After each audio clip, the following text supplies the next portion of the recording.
একদিন হঠাৎ করে জঙ্গল থেকে সব কলাগুলো গায়েব হয়ে যায়। এমনকি যে কলাগুলো বেঁচে ছিল সেগুলো ভিতর থেকে খালি ছিল।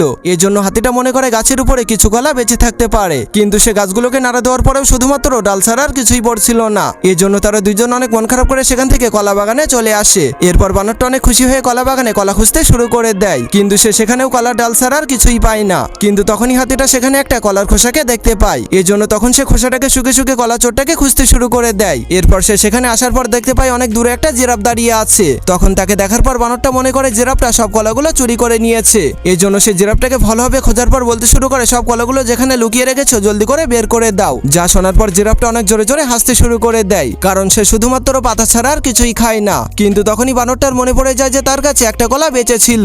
এজন্য সে সেই কলাটা দিয়ে চোরটাকে ধরার পরিকল্পনা করতে শুরু করে দেয়। এরপর তারা দুইজন ঝোপের পেছনে লুকিয়ে লুকিয়ে চোরটাকে আসার অপেক্ষা করতে শুরু করে দেয়। কিন্তু তখনই বানরটার অনেক ঘুম চলে আসে। এরপর সে ঘুমের মধ্যে হাঁটতে হাঁটতে সেই কলাটাকে তুলে নিয়ে কোথাও একটা যেতে শুরু করে দেয়। এই জন্য হাতিটাও তার পিছু করতে করতে আসার পর দেখতে পায় বানরটাই সব কলাগুলো ঘুমের মধ্যে নিয়ে এসে এই গর্তের মধ্যে ফেলে দিয়েছিল। কিন্তু তখনই বানরটাও সেই গর্তের মধ্যে পড়ে যেতে গেলেই হাতিটা তাকে বাঁচিয়ে নেয়, কিন্তু হাতিটা নিজেই সেই গর্তের মধ্যে পড়ে যায়। কিন্তু তখনই বানরটা ঘুম থেকে জেগে ওঠার পর হাতিটাকে নিচে দিকে ভাবতে শুরু করে হাতিটাই সব কলাগুলো চুরি করেছে।